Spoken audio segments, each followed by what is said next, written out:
Vamos a ver nosotros sabemos que nuestro Salvador, todos sabemos que tenemos un Salvador, ¿no? Sí, tenemos un Salvador que es victorioso sobre la muerte. ¿Sí? ¿Esto qué significa? Que Él va a vivir por siempre, va a vivir por siempre. Sabemos también que cuando Él murió, fue sepultado, al tercer día su tumba se vació, el Señor se vació. Sí, la tumba estaba vacía al tercer día, pero las vendas estaban en orden. Sí, las vendas estaban en orden. Jesús había resucitado entre los muertos, pero no había resucitado como otros lo habían hecho, ¿no? Si nos acordamos del caso de Lázaro, Lázaro resucitó, pero Lázaro salió atado a sus vendas. Y Jesús no, Jesús dejó todo ordenado, sus vendas de lino, ¿sí? Todo lo que lo cubría. Salió Él en un cuerpo espiritual. Lázaro salió en un cuerpo natural y por lo mismo, bueno, pues después se tuvo que morir. Pero el caso de Jesús fue diferente. Jesús dejó todo en orden y Él salió en un cuerpo espiritual. ¿Por qué? Porque Dios lo había resucitado. Entonces vemos cómo Jesús, después de este evento, tiene 11 apariciones, ¿sí?, a sus discípulos principalmente. ¿Por qué? Porque los discípulos tenían que creer en Él, tenían que creer. Él tenía que dejarlos prácticamente sin ninguna duda, los tenía que dejar completamente convencidos y convertidos de que Él era Dios, ¿sí? Entonces, hoy nos vamos a referir a 3 pasajes que hay en la Biblia donde se suscitaron algunas preguntas entre los discípulos. Y vamos a abrir nuestras escrituras en el Evangelio de Juan, y vamos al capítulo 18. El capítulo 18. Ahí vamos a leer de los versículos 15 al 27. Y aquí viene una pregunta, pero que es repetitiva, se repite 3 veces, es una de las preguntas, ¿no? Yo me voy a referir en este mensaje precisamente a las 3 preguntas. Dice en la Nueva Versión Internacional, el Evangelio de Juan, capítulo 18, versículos del 15 al 27, dice: Simón Pedro y otro discípulo seguían a Jesús, y como el otro discípulo era conocido del sumo sacerdote, entró en el patio del sumo sacerdote con Jesús. Pedro, en cambio, tuvo que quedarse afuera junto a la puerta. El discípulo conocido del sumo sacerdote volvió entonces a salir, habló con la portera de turno y consiguió que Pedro entrara. Aquí estamos hablando precisamente cuando Jesús fue detenido y fue llevado ante las autoridades precisamente de ese tiempo, ¿sí? Entonces van Pedro y el otro discípulo, no se especifica quién es, se estima que era Juan, que era conocido. Llegan, a Pedro no lo dejan pasar, pero Juan, como conocía al sumo sacerdote, él sí pasa donde está Jesús. Después regresa este discípulo y le dice a la portera: oye, pues viene conmigo, ¿no? Déjalo pasar. Entonces ya Pedro entra también. Y dice, el discípulo conocido del sumo sacerdote, estoy en el 16, el discípulo conocido del sumo sacerdote volvió entonces a salir, habló con la portera de turno y consiguió que Pedro entrara.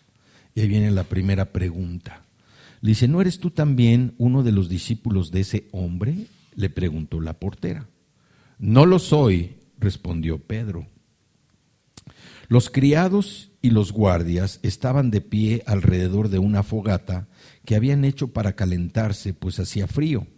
Pedro también estaba de pie con ellos calentándose. Padre, yo te doy gracias, Señor, en esta tarde por esta palabra, este mensaje. Te damos gracias, Señor. Te pedimos que tu Espíritu Santo, que llene este lugar y que more en nosotros, Señor, sea el que dirija nuestras palabras, que no sean pensamientos humanos o filosofía de hombre la que se proclame en este lugar, Señor, sino que sea tu santa palabra la que llegue a lo más profundo de nuestros corazones. Yo te pido, Señor, yo te pido que guíes nuestros pensamientos, que guíes nuestras palabras y que se reciba en nuestros corazones, en el nombre de Jesús. Amén. Bueno, aquí vemos cómo es la primera pregunta que se vuelve a repetir y es la primera negación de Pedro. Si nosotros vemos, aquí se estaba cumpliendo la profecía que viene allá atrás en Juan 13:38, donde Pedro le dice al Señor que él no lo va a dejar y que Jesús le dice, bueno, pues antes de que cante el gallo me vas a negar 3 veces. Entonces esta era la primera, la muchacha le dice, ¿no eres tú también uno de los discípulos de este hombre? Entonces ella en la pregunta le está implicando la respuesta, ¿verdad? Dice, ¿no eres tú? Y Pedro dice, no, pues no soy yo, ahora sí que te equivocaste. Sin embargo, aquí también vemos como una muchacha, como Pedro, su primer desafío, el primer desafío que tiene Pedro es confrontarse con una muchacha que, pues, con el debido respeto, no tenía un rango importante, era una persona, pues, que realmente Pedro no tenía por qué haber temido el responderle o el haber hecho alguna aclaración con la mujer. La mujer era la portera, ¿sí? Sin embargo, vemos cómo todos estaban precisamente en contra de que a Jesús lo castigaran, de que a Jesús lo mataran. Y Pedro dice, no, pues no soy yo. Dice que hacía frío y que él se acercó con la gente también a calentarse. Dice el 19, mientras tanto, el sumo sacerdote interrogaba a Jesús acerca de sus discípulos y de sus enseñanzas. Yo he hablado abiertamente al mundo, respondió Jesús. Siempre he enseñado en las sinagogas o en el templo donde se congregan todos los judíos. En secreto no he dicho nada. ¿Por qué me interrogas a mí? Interroga a los que me han oído hablar. Ellos deben saber lo que dije. Apenas dijo esto, uno de los guardias que estaba ahí cerca le dio una bofetada y le dijo, ¿así contestas al sumo sacerdote? Si he dicho algo malo, replicó Jesús, demuéstrenmelo. Pero si lo que dije es correcto, ¿por qué me pegas? Entonces Anás lo envió todavía atado a Caifás, el sumo sacerdote. Y vamos otra vez a retomar el 25. Dice, mientras tanto Simón Pedro seguía de pie, calentándose. Y viene otra vez, repite la pregunta. ¿No eres tú también uno de los discípulos? Le preguntaron.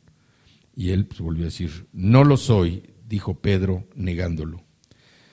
Le dicen, ¿acaso no te vi en el huerto con él? Insistió uno de los siervos del sumo sacerdote, pariente de aquel a quien Pedro le había cortado la oreja. Pedro volvió a negarlo y en ese instante cantó el gallo, ¿no? Entonces, ¿qué es lo que vemos aquí? Por un lado, pues, la actitud de Pedro. Yo les puedo asegurar que Pedro estaba pues lleno de miedo, lleno de temor. ¿Por qué? Porque su fe se había hecho pequeña, su fe se había extinguido. Pedro pensó, bueno, estamos con el rey, estamos con el futuro gobernador de todo Israel, de todo el mundo. Aquí vino el rey y nosotros estamos con él. Sin embargo, cuando Pedro se da cuenta que a Jesús lo detienen, que a Jesús lo golpean, que a Jesús se lo llevan preso, y Jesús ya les había advertido lo que le iba a pasar, la fe de Pedro se empieza a hacer pequeña. ¿Por qué? Porque Pedro estaba confiando en el hombre, no había entendido cuál era el plan, cuál era el propósito de Jesús, ni había entendido lo que Jesús les había explicado. Entonces la fe de Pedro se empezó a hacer pequeña, se empezó a extinguir. ¿Y esto de qué nos habla? Que muchas veces nosotros, cuando tenemos miedo de algo, la fe también se empieza a extinguir, la fe se empieza a hacer pequeña, lo cual quiere decir que no es fe. No es fe. O sea, cuando nosotros empezamos a dudar que nuestra situación, nuestra condición no va a cambiar para bien, es que no tenemos la suficiente fe. Y en el caso de Pedro, Pedro estaba sufriendo precisamente por ese temor, porque él dijo, si a Jesús le van a hacer esto y ahorita yo digo que vengo con él, pues a mí también me van a pasar por lo mismo. Entonces él tenía temor, tenía miedo y por eso estaba negando a Jesús. Estaba negando porque su fe se había hecho pedazos. Él tenía otro concepto de lo que Jesús había venido a hacer y a pesar de que había visto los milagros que Jesús había hecho, Pedro dudó en su corazón y por eso dijo, no, ni lo conozco. Vemos también cómo el temor de él inclusive a responderle a la chica, a la portera, ¿sí? Decirle, no soy. Uh-huh. Y también, obviamente, si estaba haciendo frío, si él se hubiera apartado de los que se estaban calentando, pues hubiera hecho más obvia su participación. Entonces, como todos estaban calentando, digo, no, pues aprovecho aquí el calorcito y aquí me revuelvo con los demás. ¿Sí? Entonces, vemos cómo la fe es algo tan pareciera tan sencillo, porque nosotros hablamos con mucha libertad, hablamos con mucha seguridad, hablamos muchas veces con mucha confianza de que tenemos fe. Pero cuando entra la duda, cuando entra el temor, cuando entra la incertidumbre, nuestra fe se evapora. ¿Sí? Vamos a seguir adelante. Vámonos ahora ahí adelante al capítulo 20 y vamos a leer del 24 al 30. ¿Sí? Dice, capítulo 20 del 24 al 30, dice, Tomás, al que apodaban el gemelo y que era uno de los 12, no estaba con los discípulos cuando llegó Jesús. Así que los otros discípulos le dijeron, hemos visto al Señor. Mientras no vea yo la marca de los clavos en sus manos y meta mi dedo en las marcas y mi mano en su costado, no lo creeré, repuso Tomás. Una semana más tarde estaban los discípulos de nuevo en la casa y Tomás estaba con ellos. Aunque las puertas estaban cerradas, Jesús entró y poniéndose en medio de ellos, los saludó. La paz sea con ustedes.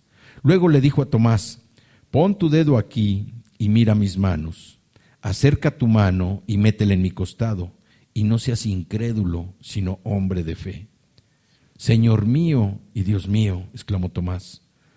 Porque me has visto, has creído, le dijo Jesús. Dichosos los que no han visto y sin embargo creen. Jesús hizo muchas otras señales milagrosas en presencia de sus discípulos, las cuales no están registradas en este libro, pero estas se han escrito para que ustedes crean que Jesús es el Cristo, el Hijo de Dios, y para que al creer en su nombre tengan vida. Aquí lo que vemos es que Tomás no fue fácilmente convencido de algo que parecía imposible. Sin embargo, Jesús se dirigió precisamente a él para mostrarle y le dio instrucciones de que con sus manos tocara las heridas del costado, de las manos. Y todavía le dice, ¿dudas? ¿Dudas? Y no crees. Mientras Tomás estuvo dudando, cuando nosotros dudamos, nuestra posición se vuelve como de infidelidad y de inutilidad. ¿Por qué? Porque todo lo que el Señor ha hecho en nuestra vida o está haciendo en nuestra vida se derrumba. Quiere decir que no ha sido lo suficientemente fuerte, no ha sido lo suficientemente anclado en nuestro corazón para que nosotros dudemos de que el Señor puede hacer algo. A veces las cosas más insignificantes y pequeñas en nuestra propia vida que nos causan duda, temor, incertidumbre, echan abajo lo que nosotros decimos que es fe.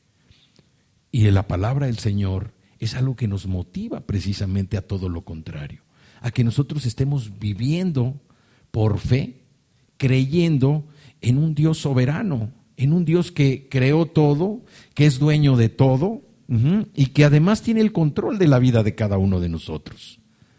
A veces dudamos como que nuestra propia vida se está saliendo del control de parte del Señor, o como si el Señor fuera a reaccionar, caray, se me está saliendo y se nos olvida que todo ya está diseñado. Hay un plan para cada uno de nosotros, hay un plan perfecto de parte del Señor.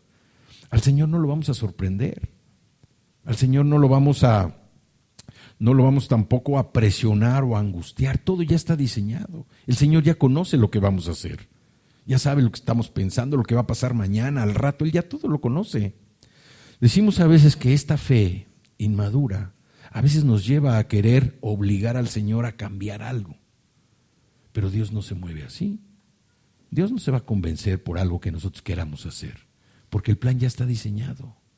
Por eso es tan importante que nosotros estemos estudiando la palabra, que estemos escudriñando las Escrituras, que podamos entender qué es lo que Dios quiere hablar a nuestra propia vida, para que nosotros tomemos esa dirección, para que vayamos en ese camino y que no tengamos esas sorpresas, y sobre todo que nuestra fe vaya creciendo, nuestra fe vaya madurando cada día. Estos discípulos estuvieron testificando de los milagros que Jesús hacía, y era para que su fe estuviera sólida, consolidada, y sin embargo dudaron. Aquí vemos a dos, cuando menos, que ya dudaron: Pedro y aquí Tomás, que también dijo: no, pues a ver, si yo no lo veo, yo no lo creo. Y a veces nosotros así somos. El mundo de hoy, ¿qué quiere? Ver las cosas, probarlas, tocarlas, olerlas, para convencerse de que algo es real. Pero nosotros vivimos por fe, ¿sí? ¿Y qué es la fe? La certeza de lo que no se ve. Es la convicción de que Dios tiene un plan para nosotros. La palabra dice que lo que Dios ha iniciado, Él lo va a terminar. Y en nuestra propia vida, lo que Dios ha iniciado cuando sembró la semilla de que Cristo renaciera o Cristo viviera en nuestros corazones, en ese momento nuestra vida empezó a tener un cambio. Aun y cuando nosotros hubiéramos sido un poco desobligados de estudiar las Escrituras, dice que cuando recibimos a Cristo recibimos al Espíritu Santo, y el Espíritu Santo empieza a hacer su trabajo. El Espíritu Santo es esa conexión precisamente entre el Espíritu de nosotros y el Espíritu del Señor, y Él empieza a trabajar, aunque nosotros no hagamos absolutamente nada. Va a llegar un momento, como dice la palabra, lo que Dios inició lo va a terminar, en que nosotros vamos a caer rendidos al Señor y vamos a reconocer que verdaderamente necesitamos de Él para seguir adelante. El mundo quiere oler, quiere ver, quiere deslumbrarse, y si no nos damos cuenta la carrera que hay por mostrar más poder económico, por mostrar más poder militar, por mostrar más poder político, eso es lo que enseña el mundo. Y Dios lo que quiere, ¿qué es? Que seamos libres. Eso es lo que Él quiere, que seamos libres, no que estemos contentos. O sea, obviamente la libertad nos trae alegría, y como decía su palabra, cuando lo pedimos en el nombre de Cristo, ¿sí? Cuando lo pedimos vamos a recibir. ¿Para qué? Para que nuestra alegría sea completa. ¿Sí? Tomás dudó. No sabemos si él efectivamente puso sus manos, ¿verdad?, sus dedos en las heridas, eso no lo sabemos. Lo que sí sabemos es que con la respuesta que le dio a Jesús, yo creo que todas sus demandas, sus exigencias quedaron muertas. ¿Qué le dice? Señor mío y Dios mío. Señor mío y Dios mío. O sea, Dios le dio la oportunidad, así como nos da a nosotros la oportunidad también de que nosotros vayamos también a ver qué tocamos. Pero nos olvidamos que nuestra vida es por fe, es por gracia, por medio de la fe. Ese regalo que Dios nos ha dado, ¿para qué? Para que nosotros podamos entender, para que podamos caminar y para que podamos nosotros también recibir su palabra, recibir su consejo. Tenemos al consejero más maravilloso, que es Jesús. Dice que es Padre eterno, que es príncipe de paz. Tenemos al consejero, pero ¿qué pasa? Que nosotros a veces no estamos o no tenemos el hábito de querer escuchar. Y todo lo que nos acerca al Señor siempre es bueno. Así cuando a veces decimos, oye, pues es que es un trafical, apaga tu radio, apaga tu música, trata de escuchar. Señor, háblame, Señor, quiero escucharte, quiero saber qué tienes para mí hoy. Y de seguro, Él siempre tiene cosas que decirnos. En el caso de Tomás, vemos cómo sus demandas fueron exigidas y fueron contestadas, ¿sí? Y vemos que la duda de Tomás, como decíamos, es la misma duda que mucha gente tiene el día de hoy. Mucha gente no acepta la palabra del Señor.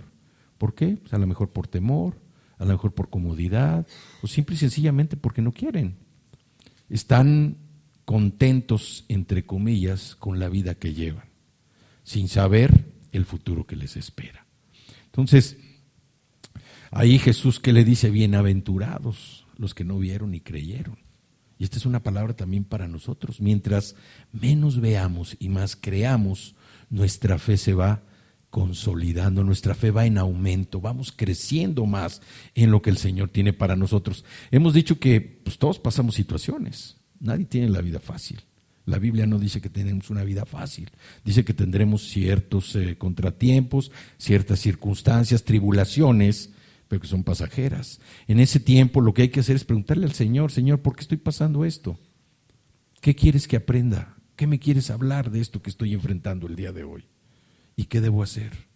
¿Qué debo hacer? Es cuando nosotros tenemos esa magnífica oportunidad, ¿para qué? Para buscar al Señor, para sumergirnos, buscarlo de todo corazón. Y dice la palabra que cuando nosotros lo buscamos de todo corazón, lo vamos a encontrar. Entonces, cualquier circunstancia que estemos viviendo el día de hoy, no es para mordernos las uñas, no es para a punto de correr, no, Señor, ¿por qué estoy viviendo esto hoy? ¿Qué me quieres mostrar? ¿Qué me quieres enseñar? ¿Qué puedo hacer? ¿Qué debo hacer?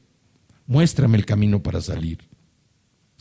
Entonces, aquí lo que Jesús nos está enseñando, primeramente es, a pesar de que Él estuvo conviviendo con estos, con Pedro, con Tomás y con todos los discípulos, ellos todavía no tenían firme la convicción de quién era Él. Todavía dudaban, a pesar de que estuvieron conviviendo con Él, de que vieron su poder sobrenatural haciendo milagros. Y vemos cómo en el caso de Pedro, decíamos, Pedro era una persona con un carácter especial, era un carácter diferente. Vemos cómo era un tipo arrebatado, pero tenía un corazón para el Señor. Tenía un corazón para el Señor y definitivamente el haber convivido con Jesús, pues lo llevó también a vivir de otra manera. Hay otra escritura. Vámonos al capítulo 21. Capítulo 21 de Juan, y vamos a leer desde el versículo 1 hasta el 14. ¿Sí? Dice, después de esto, Jesús se apareció de nuevo a sus discípulos junto al lago de Tiberíades. Sucedió de esta manera: estaban juntos Simón Pedro, Tomás, al que apodaban el gemelo, Natanael, el de Caná de Galilea, los hijos de Zebedeo y otros 2 discípulos. Me voy a pescar, dijo Simón Pedro. Nos vamos contigo, contestaron ellos. Salieron pues de ahí y se embarcaron, pero esa noche no pescaron nada. Al despuntar el alba, Jesús se hizo presente en la orilla, pero los discípulos no se dieron cuenta de que era Él. Muchachos, ¿no tienen algo de comer?, les preguntó Jesús. No, respondieron ellos. Tiren la red a la derecha de la barca y pescarán algo. Así lo hicieron, y era tal la cantidad de pescados que ya no podían sacar la red. Es el Señor, dijo a Pedro, el discípulo a quien Jesús amaba. Tan pronto como Simón Pedro le oyó decir, es el Señor, se puso la ropa, pues estaba semidesnudo, y se tiró al agua. Los otros discípulos lo siguieron en la barca, arrastrando la red llena de pescados, pues estaban a escasos 100 metros de la orilla. Al desembarcar, vieron unas brasas con un pescado encima y un pan. Traigan algunos de los pescados que acaban de sacar, les dijo Jesús. Simón Pedro subió a bordo y arrastró hasta la orilla la red, la cual estaba llena de pescados de buen tamaño. Eran 153, pero a pesar de ser tantos, la red no se rompió. Vengan a desayunar, les dijo Jesús. Ninguno de los discípulos se atrevía a preguntarle, ¿quién eres tú?, porque sabían que era el Señor. Jesús se acercó, tomó el pan y se lo dio a ellos, e hizo lo mismo con el pescado. Esta fue la tercera vez que Jesús se apareció a sus discípulos después de haber resucitado. Aquí vemos también cómo Pedro decide regresar a su oficio anterior, a pescar. Y entonces la noche era un tiempo propicio para ir de pesca. Y entonces él dice, ¿saben qué? Yo me voy a pescar. No sé si para despabilarse un poquito, pero dijo, vamos, yo me voy a pescar. Y entonces los otros 6 le dijeron, no, pues nos vamos contigo. Y se fueron a pescar. Y estuvieron trabajando toda la noche. Y dice que al otro día, en la mañana, llegaron, En la madrugada Jesús les preguntó, ¿cómo les fue? ¿Cómo les fue en la pesca? No, hombre, muy mal, no pescamos nada. No pescamos nada. Cuando Jesús les dice, tiren la red del lado derecho, ellos en su desesperación pues iban a hacer cualquier cosa con tal de sacar algo. ¿Y cuál fue su sorpresa? Que finalmente pescaron. Pero aquí vemos también una enseñanza muy importante. Cuando nosotros por nuestros propios medios, con nuestros propios recursos tratamos de resolver nuestra vida, tratamos de resolver nuestras cosas, es muy probable que no hagamos lo correcto. No me refiero en hacer algo indebido, sino lo que decíamos al principio. Cuando uno no tiene fe, el tiempo que uno no se arraiga o se agarra bien de la palabra, es un tiempo inútil. Y estos hombres pasaron un tiempo inútil, toda una noche, tratando de pescar y no pescaron absolutamente nada. Y era un tiempo propicio para la pesca. Tuvo que llegar Jesús para decirles, tírenla del otro lado, y jalaron. Entonces esto nos habla de que cuando nosotros tomamos en cuenta la palabra del consejero, que es Jesucristo, las cosas nos van a salir de una manera distinta. Obviamente nos van a salir mejor. A veces estamos tan encajonados en nuestros propios criterios o pensamos que la solución que tenemos es la más adecuada, la más propicia. Y sin embargo, tenemos la oportunidad de consultar al Señor, de preguntarle, Señor, ¿realmente esto es lo que debo hacer? Esto es lo que debo hacer. Al Señor lo encontramos en las Escrituras. Es muchísimo más fácil preguntarle al Señor leyendo las Escrituras que empezarle a hablar a todos los amigos. Oye, fíjate que tengo esta bronca, ¿qué puedo hacer? Digo, no estoy diciendo tampoco que no lo hagan, ¿verdad? Podemos nosotros también, obviamente, pues pedir consejo. Pero el principal consejero lo tenemos en la Escritura. Y no nos cuesta trabajo. No es más que abrir la Biblia. Señor, a ver, tengo esta situación. ¿Qué es lo que debo hacer? ¿Qué es lo que puedo hacer? ¿Qué me aconsejas? Por eso insistimos tanto en la relación personal con el Señor. Cuando no tenemos una relación personal con el Señor, a veces no sabemos ni qué onda. Es necesario que esa relación personal con el Señor, como una relación de amistad con cualquiera, tiene que fortalecerse a través de ¿qué? Del diálogo. Del diálogo. No nada más estar pidiendo, dando gracias o hablando. ¿No les enfadan a ustedes esas personas que llegan y están hable y hable y hable y hable y hable? Que si tuvieran un botoncito para bajarle un poquito el volumen. A Dios hay que dejarlo hablar también. Él tiene muchas cosas que decirnos. Entonces, necesitamos fortalecer esa relación personal con el Señor. Tomarla como una relación formal, como una relación sincera, como una relación integral. Pero no tenemos ese hábito. A veces, pues no sé, pero a mí al principio cuando Lupita me decía, no, es que la relación personal, no decía, no hombre, pues no estoy loco para ponerme a hablar con quién. ¿Con quién? ¿Sí? Hasta que Cristo vino a mi vida y me reveló que efectivamente yo necesitaba esa relación personal, una relación personal con el Señor, estar hablando con Él como quien habla con un amigo. Y Él está esperando que nosotros podamos tener ese hábito, tener un tiempo. Como les digo, ahorita con el tráfico, pues podemos apagarle ahí ya no está Pedro Ferriz, pero está ¿cómo se llama? Bueno, hay varias, ¿no? Ya se pelean ahora por todos los noticiarios. Apagarle y decir, Señor, sé que tienes algo que decirme. Háblame, Señor. Y son 20, 30 minutos que podemos venir escuchando. Obviamente, pues no venir escuchando con los ojos cerrados, ¿verdad? Sino venir atentos, pero el Señor nos va a hablar.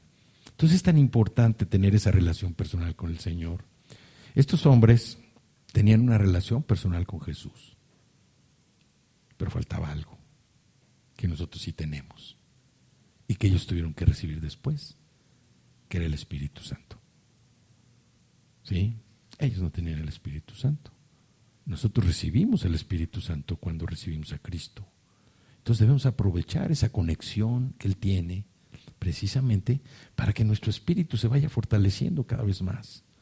Que nuestra situación, nuestras tribulaciones, sobre todo cuando la carne se quiera levantar, que sea aplacada precisamente por el Espíritu, por la fuerza que tenemos en el Espíritu, por esa convicción de que Dios quiere ver que nosotros confiemos en Él y que nuestra victoria está adelante. Que no nos estanquemos en ese momento, en esa situación. A veces nuestra situación parece que se convierte en nuestro Dios y no dejamos de estar pensando y repensando y repensando y repensando en la misma situación, y aquí la tenemos. En lugar, Señor, ¿qué me aconsejas con esto?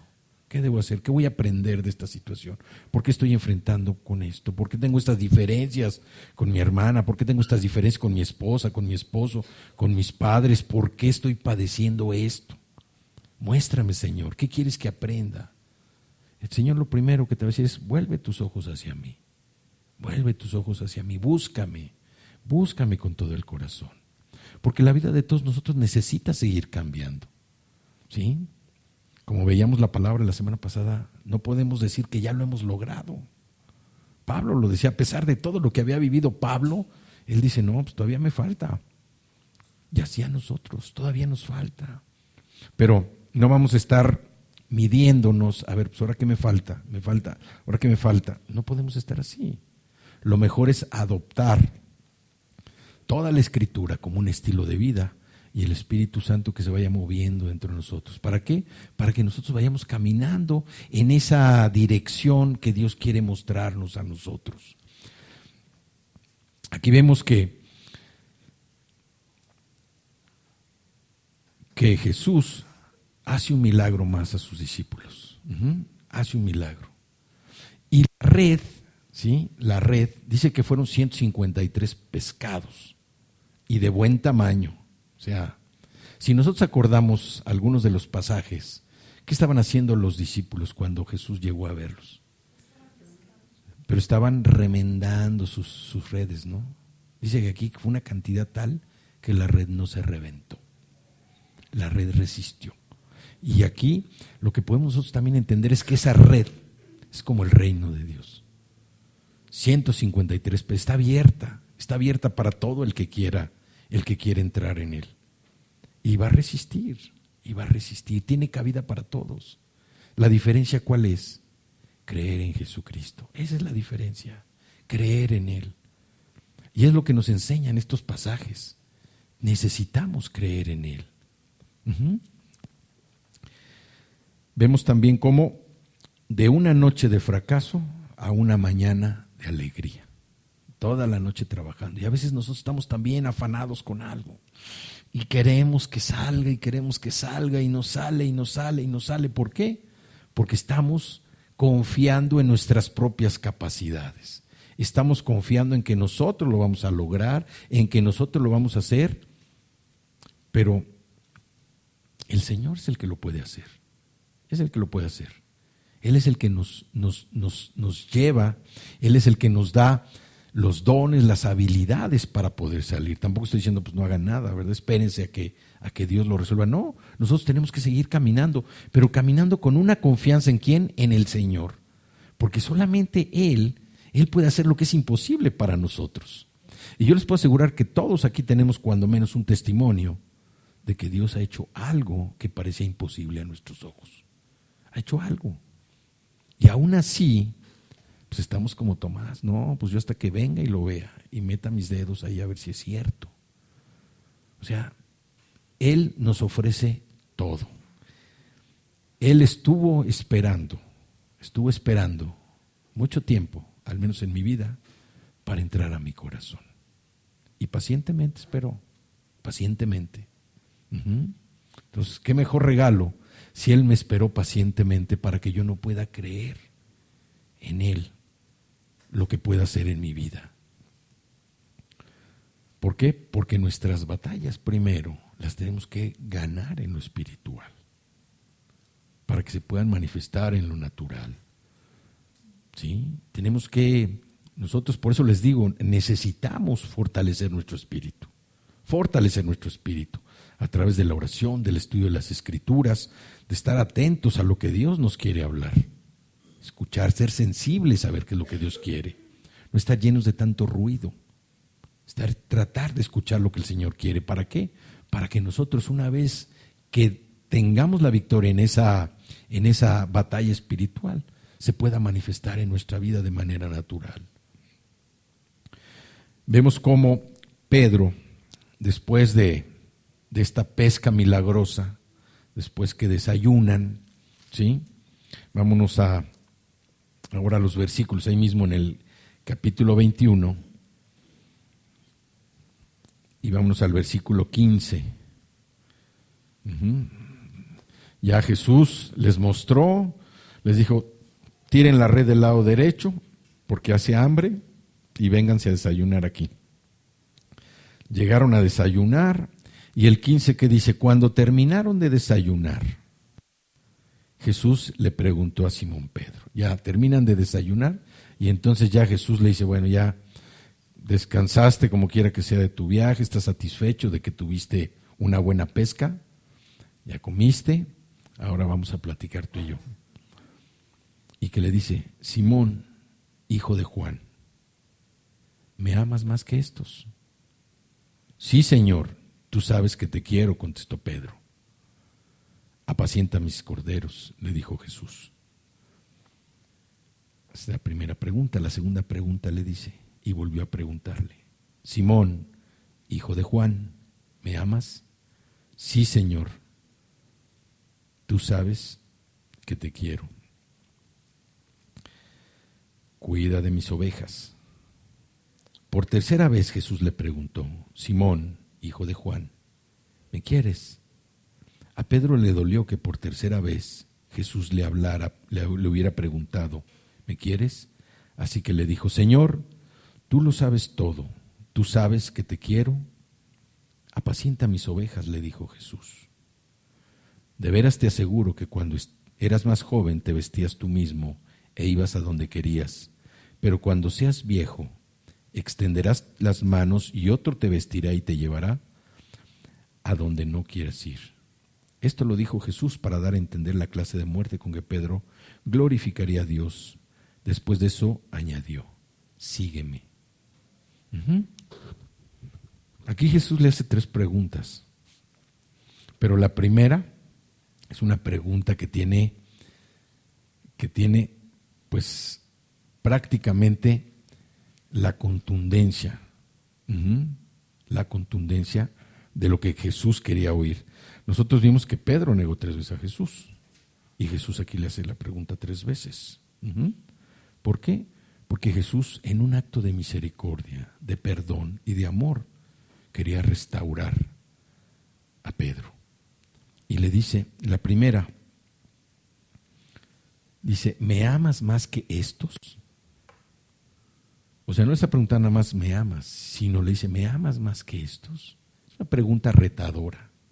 O sea, Pedro no sabía cuánto amaban los demás. Dice que Jesús era el discípulo, Juan era el discípulo amado de Jesús. Entonces cuando Jesús le dice, ¿me amas más que estos? Para que uno pueda decir, sí, sabes que te amo. O sea, diciendo, te amo más que cualquiera. Quiere decir que le estaba entregando todo su corazón. Que le estaba entregando, o sea, que le estaba diciendo, Señor, pues yo te necesito y de alguna manera, pues perdóname por todo lo que pasó. ¿Sí? Es un acto de restitución, un acto de restitución. Dice, ¿me amas más que estos? Y yo me pregunto y les preguntaría, ¿ustedes aman tanto a Cristo? Más que cualquiera de los demás que estamos aquí. ¿Sí? Amamos a Cristo más que cualquiera de los que están aquí. Es tanta, sabemos que es una gran necesidad la que nosotros tenemos de Él, de que Él nos llene, de que Él verdaderamente gobierne nuestro corazón, que gobierne nuestra vida, que Él dirija nuestros pasos. Es una gran necesidad, pero de corazón lo sentimos así. O decimos, bueno, sí te amo, Señor, pero dame chancito, un par de meses más, un par de años. El riesgo es que no sabemos si vamos a llegar a ese par de meses o ese par de años. Es el riesgo que tenemos. Nosotros debemos asumir una actitud como la de Pedro. Si verdaderamente tenemos esa fe que decimos tener, y no que decimos nosotros, sino una fe que viene de parte de ¿quién? De parte de Cristo. Cuando nosotros lo recibimos por fe. No sabíamos ni qué onda. Yo no sabía ni qué onda cuando lo recibí. Tenía una gran necesidad en mi corazón, una gran necesidad en mi vida cuando lo recibí. Pero no me quedaba muy claro cuál era el proceso, cuál era el siguiente paso. ¿Sí? Cuando lo recibí, pues mi ánimo cambió, mi corazón también empezó a cambiar, pero no fue suficiente. Tuve que iniciar un proceso precisamente de buscarlo. Era tanta mi necesidad de Él que necesitaba yo buscarlo. Entonces, cuando Él nos empieza a alimentar con su amor, cuando Él nos empieza a alimentar con su consejo, cuando nos empieza a alimentar con todas esas cosas grandes y maravillosas que ha hecho en nuestra vida, Él lo que quiere es confía en mí, confía en mí. Hay diferentes pasajes en la Escritura donde Dios les dice, no te dejaré ni te desampararé. Se lo dijo a Josué, lo dice en Hebreos, lo dice en Deuteronomio. El Señor no nos va a dejar ni nos va a desamparar. Pero Él lo que quiere es que nosotros confiemos plenamente en Él, que le entreguemos nuestro corazón. Y así como Pedro, que le preguntó a Jesús, oye, ¿me amas más que estos? Y si nosotros decimos, pues sí, Señor, sí te amo más que estos. Pues yo no sé cuánto te pueden amar por acá o por acá, pero yo te amo más que estos. ¿Por qué? Porque lo estoy haciendo con todo mi corazón. Y con todo mi corazón, yo quiero seguirte a ti. Yo quiero seguirte a ti. Después le vuelve a decir, Simón, hijo de Juan, ¿me amas? Dice, sí, Señor, tú sabes que te quiero. Cuida de mis ovejas. Por tercera vez Jesús le preguntó, Simón, hijo de Juan, ¿me quieres? Y a Pedro le dolió que por tercera vez Jesús le hubiera preguntado. Dice, Señor, tú todo lo sabes, conoces mi corazón. Pero ahí Jesús lo que estaba haciendo era restaurando la posición de Pedro delante de todos. ¿Sí? Era un acto de misericordia, un acto de perdón. ¿Por qué? Porque Jesús le iba a dar una comisión. Le estaba dando una comisión a Pedro. Estaba diciendo, apacienta mis corderos, pastorea mis ovejas, apacienta mis ovejas. Son tres afirmaciones de amor, pero también ¿de qué? De servicio. De servicio. Y todos nosotros de alguna manera, pues tenemos una ovejita o dos ovejitas. ¿Sí? Empezando en casa, pues a lo mejor tenemos a nuestros hijos, tenemos a nuestros nietos, tenemos a nuestros papás, a nuestros esposos, esposas, pues son ovejitas. Y Dios aquí lo que le estaba diciendo es eso, o sea, nosotros tenemos una responsabilidad y tenemos una comisión. ¿Sí? Apacienta mis corderos, apaciéntalos, pastorea mis ovejas, apacienta mis ovejas. Entonces vemos cómo estas tres afirmaciones eran afirmaciones de amor y de servicio. Era una comisión que Dios le estaba dando, Jesús le estaba dando a Pedro. Y a la vez lo estaba restaurando delante de quién, de todos sus compañeros. Y ninguno iba a olvidar precisamente esto, esta expresión de misericordia, esta expresión de amor. Vemos que estos pasajes nos recuerdan que hay una semejanza entre la duda y la fe, ¿sí? Que ambas se originan de una confrontación con lo desconocido. Cuando algo desconocido viene a nosotros, dudamos. Nuestra primera reacción siempre es de duda. Ya después procesamos y ya vemos, pero esta confrontación hacia lo desconocido es lo que origina nuestra duda. ¿Y cuál es la diferencia? Que la duda nos lleva a una derrota y la fe nos lleva al opuesto. Cuando nosotros tenemos una verdadera fe, así que decimos, Señor, yo te amo más que todos estos que están aquí y los que están afuera también. Yo te amo más que todos ellos. No es nada más decirlo, sino que el Señor nos da una comisión. Apacienta mis corderos, pastorea mis ovejas. O sea, tenemos una comisión, tenemos una responsabilidad. Y aquí Jesús, precisamente todo lo que hizo en estos pasajes, que fue que a los discípulos no les quedara ninguna duda de lo que Él era, de quién era Él. y del poder que iban a recibir. Como decíamos nosotros, recibimos el poder, ¿sí?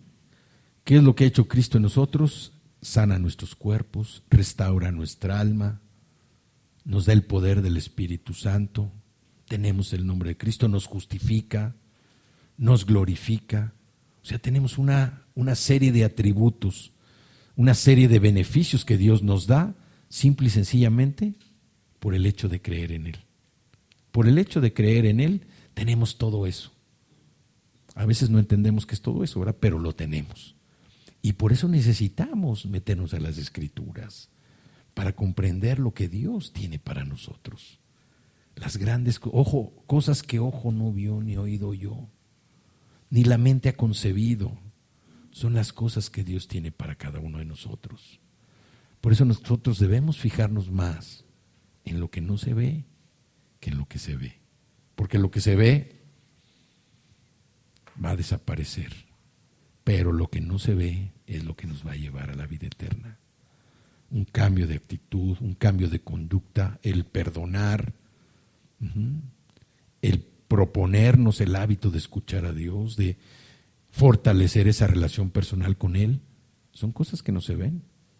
Y sin embargo, es una riqueza invaluable para nuestra propia vida. Vemos que aquí la incertidumbre asfixia nuestra confianza. La incertidumbre va a asfixiar nuestra confianza en Dios, ¿sí? Pero nosotros podemos aquí también recordar, o sea, ¿qué pasó en la tumba? ¿Qué pasó en la tumba? Así estábamos nosotros, llegaron y se removió esa piedra de nuestra tradición, de todo lo que teníamos, y no como Lázaro que salió atado, sino salimos como Jesús. Todo lo que nos mantenía atados se quedó en esa tumba. Y ese nuevo nacimiento que nosotros tuvimos es un nuevo nacimiento, como su nombre lo dice, a una nueva vida. A una nueva vida. Dios lo que quiere es que nosotros sigamos precisamente con esa nueva vida, que no nos estemos recargando en las cosas del pasado, ni que estemos recordando todo lo que nos pasó, ni que estemos menos con la condenación, con la culpabilidad de todo lo que hicimos en nuestra vida pasada, sino que precisamente el nuevo nacimiento es eso. Es haber dejado todo lo pasado, como dice la Escritura, haberlo mandado al fondo del mar. Y este nuevo nacimiento que nos dé es una nueva esperanza de vida, es un nuevo ropaje, una nueva identidad. Ahora que están de moda el nuevo Estado de la República Mexicana, nosotros tenemos una identidad que es celestial. Somos ciudadanos del cielo. Entonces, ese nuevo nacimiento no fue algo nada más para recibirlo y ya no. Es un compromiso que nosotros hicimos, una responsabilidad que asumimos de estar trabajando más en nuestra propia vida. ¿Para qué? Para que nuestra propia vida, nuestros hechos, reflejen el carácter de Cristo. No para que nos conozcan a nosotros, para que conozcan a Cristo. Que nuestra conducta, nuestra vida refleje el carácter de Cristo, porque finalmente ese es el propósito, que cada vez nosotros seamos más parecidos a Cristo, que seamos semejantes a Cristo. Y solamente esto lo vamos a tener si conocemos cómo es el carácter de Cristo, si conocemos lo que dice la Escritura de Cristo, si conocemos los pasajes, si conocemos las Escrituras, si conocemos lo que Dios dice de cada uno de nosotros. Ya sabemos cuál va a ser nuestro final. Ya lo sabemos.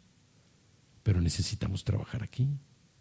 Y ese trabajo implica que nuestra fe se vaya fortaleciendo, que nuestra fe siga creciendo y que nosotros vayamos por ese camino de verdad y de justicia. Que seamos libres de toda atadura, que seamos libres de toda condenación, que seamos libres de toda culpabilidad, que seamos libres de todo pecado, que seamos libres de esos pasados tan horrorosos que teníamos, porque Dios nos dio la oportunidad de empezar una vida nueva, una vida con Él. Y esa vida con Él, pues nos va a traer alegría, ¿Por qué? Porque sabemos que Él es poderoso. Sabemos que para Él no hay nada imposible, nada imposible. Y nosotros tenemos que confiar en que todo aquello que a nosotros nos parezca difícil o casi imposible, solamente alguien lo puede solucionar o lo puede resolver. Y ese alguien es el Señor. Tenemos que confiar plenamente en Cristo. El ejemplo que nos dieron aquí estos dos personajes, Pedro y Tomás, deben animarnos a la fe. Ellos no tenían el Espíritu Santo. Nosotros, lo recibieron después, pero nosotros sí tenemos el Espíritu Santo. Nuestra condición es diferente. Nosotros somos ricos, ya fuimos justificados, fuimos llamados, justificados, glorificados. Todo lo que dice el libro de Romanos, por el simple hecho de ser salvos. Entonces tenemos que aprovechar esa condición y estar confiando plenamente en el Señor. Buscar que nuestra dependencia sea exclusivamente de Él. Cuando nosotros dependemos de otras cosas o de las personas, pues cuando no se dan, nos frustramos, sufrimos dolores, sufrimos traiciones, nos sentimos abatidos, inclusive hasta con depresión. Pero cuando dependemos del Señor, Él no falla, Él no falla. Él es el único que no falla. Entonces, necesitamos confiar en Él. La resurrección de Jesucristo fortalece nuestra esperanza, renueva nuestra certidumbre y sobre todo que nos hace parecer más hijos de Dios. Confiar en nuestro Padre, confiar en Él porque Él tiene el control de todo lo que sucede. Y además, como dice su palabra, Él no nos va a dejar ni nos va a desamparar. Todo el mundo pensaba que la crucifixión era el final de la historia. Todos pensaban que ahí se había acabado Jesús. Pero era el inicio de una nueva etapa. Una nueva etapa a la que todos nosotros fuimos invitados y de la que todos nosotros somos partícipes de esa bendición. De tener a Cristo en nuestro corazón, de saber que Él está con nosotros, que el Espíritu Santo mora en nosotros y que también por la gracia, ese regalo inmerecido que recibimos de parte de Él, nosotros podemos seguir adelante, avanzando. Vamos a orar.